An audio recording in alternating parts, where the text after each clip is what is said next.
Welcome everyone to The Deep Dive. This is where we help you get up to speed quickly on fascinating topics and hopefully find some real gems of insight. Today, we're doing a deep dive into a pretty intense message. It's from a source called Zorrian of Sirius, often described as a channeled collective consciousness from Sirius. And the topic, well, it's about humanity's journey of ascension. So our plan is to really unpack these spiritual insights and see how they might actually apply to, your life based on the material you shared. It starts with a really striking quote. "It's later than you think." Wow. Right. And it goes on to say humanity is on the brink of a great turnaround, almost like we're on the edge of a volcano. So what does that really signal? That's a heavy way to start, isn't it? It's later than you think. I don't think the intention is fear, though. It's more about, urgency. Highlighting just how critical this moment is for us collectively. It really sets the stage for understanding the choices we're facing. Okay, let's get into it then. The source observes that, quote, "many souls are placing their last drop of faith for survival in external things." Just pause on that. What does that actually mean day to day? What are the risks? Yeah, and the source is quite specific about those external things. It lists governments, pills, new drugs, emerging technologies, or other people. The usual suspects we look to for solutions. And the principle it puts forward is, it's pretty stark. Those who live by the ways of material life shall perish by the ways of material life. That's blunt. It is. It's a very direct statement about cause and effect, about where true sustenance and safety really come from. And they use a powerful example to illustrate it, don't they? The atomic bomb, saying how living by such a weapon invites the possibility of perishing by that same weapon. That hits hard. It's more than just history, right? It's illustrating a kind of spiritual law. The source explains that the very act of living by external violence creates the possibility of dying by it. Again, not about fear-mongering, but about understanding resonance, what energy you put out, what systems you rely on, that defines your experience. It's asking where you're really placing your trust. So if relying on the external is the danger zone, what's the alternative path? The message points towards learning to live by the source word. It sounds profound, but what does it actually mean? How do we do that? Right, source word. It's clarified that this isn't just text on a page or even these channeled words themselves. It's defined as the living consciousness of the source, the actual palpable presence. And its role. It must become your food, your medicine, the very strength of your bones is quite a statement. The source really emphasizes that the presence of the source in your consciousness is the substance of life, the activity of life, the true food for all of you who are starseeds. Starseeds, often understood as souls from elsewhere here with a purpose, right? Exactly. And for them, for you listening, if that resonates, this connection is presented as fundamental sustenance. Which ties right back into practical living, because the source also hammers home that the world is not changed by your opinion, but by your example.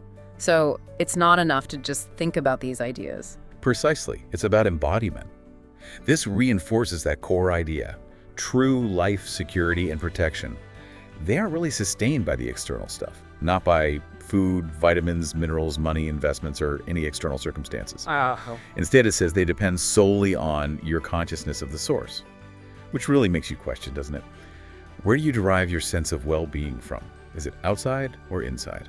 Understanding that really highlights how shaky our peace can be if it's just based on things going well outside us.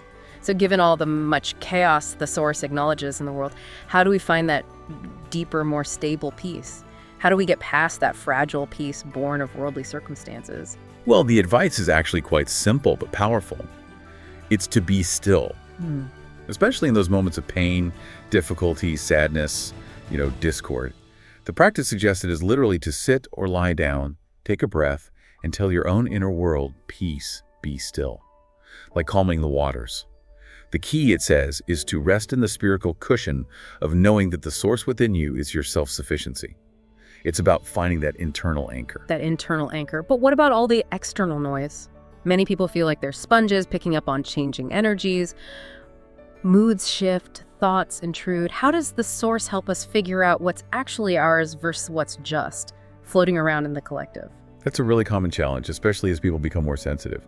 The source offers some very practical steps for those moments when you feel kind of lost in the energetic soup. First step, pause and observe the energy of the moment. Just notice it. Then, crucially, simply acknowledge these sensations without judgment. Don't fight them or label them bad. Next, breathe slowly and deeply a few times and remind yourself it's okay, it's just energy flowing. Then, accept this moment as it is. Allow the discomfort, strangely enough, to just be there, and often it starts to dissipate.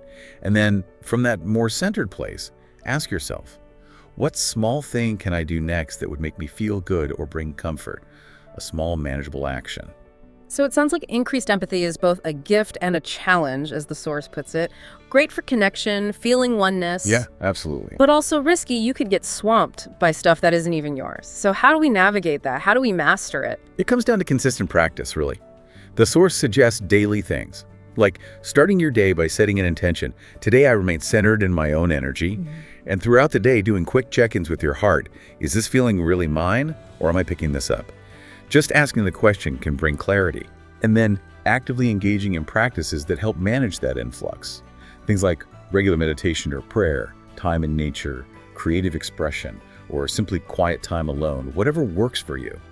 Prioritizing that inner work, as the source calls it, is what keeps you grounded. It helps you become a source of peace rather than just reacting to the chaos. Okay, let's zoom out a bit now.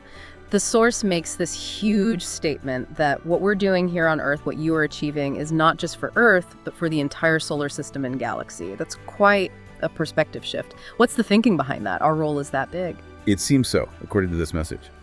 It explains that as Earth ascends, the cascading effects uplift many worlds. It's like Earth is a key point in a larger system. And it positions starseeds and light workers, those drawn to this kind of work, as pioneers, brave forerunners, preparing the way for what it calls the return of Christ consciousness in mass. And just to clarify, Christ consciousness here isn't necessarily religious, right? It's more about... Exactly. The source usually frames it as a universal state of being, embodying pure, unconditional love, unity, that kind of high vibrational state. It's a collective awakening that ripples outwards. And this whole process is heading towards a culmination, but described not as an ending, but the end of one act and the beginning of a new chapter of the endless cosmic journey. So what does this new beginning look like? What's the vision? The vision painted is really quite beautiful. It says, all people will remember that they are one people. Divisions disappear, and humanity comes together as a single family united in love. And it includes connecting openly with our star families from other systems.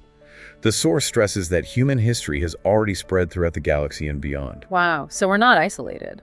Not at all, according to this. It fundamentally challenges that idea of Earth being alone or separate. We're part of a much bigger cosmic neighborhood. The source also mentions the Great Shift, or solar flash. It described it as this major energetic event, like a cosmic level up, that happens when our collective vibration hits a certain point. And then it makes the bold claim that humanity has already shifted onto a new positive timeline. That feels significant. It is a very significant claim, and potentially controversial when you look around at the world sometimes.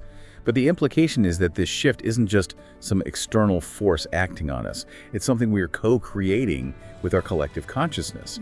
It suggests that despite surface appearances, the deeper trajectory is positive, and our job now is really to align ourselves with that rising energy.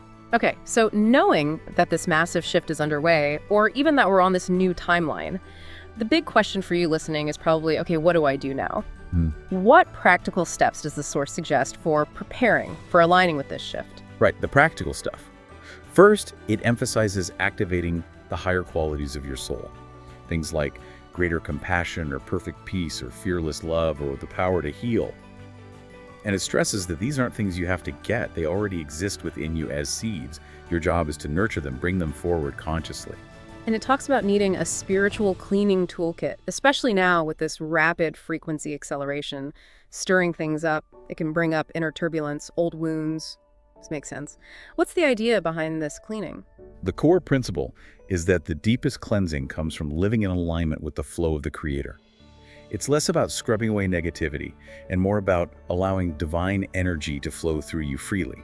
And it gives specific daily intentions to help invite that flow, like you can affirm, I'm deeply anchored in my essence, my truth, and Mother Earth. I experience inner balance, inner peace, and a strong connection to my true self. That sounds grounding. It is.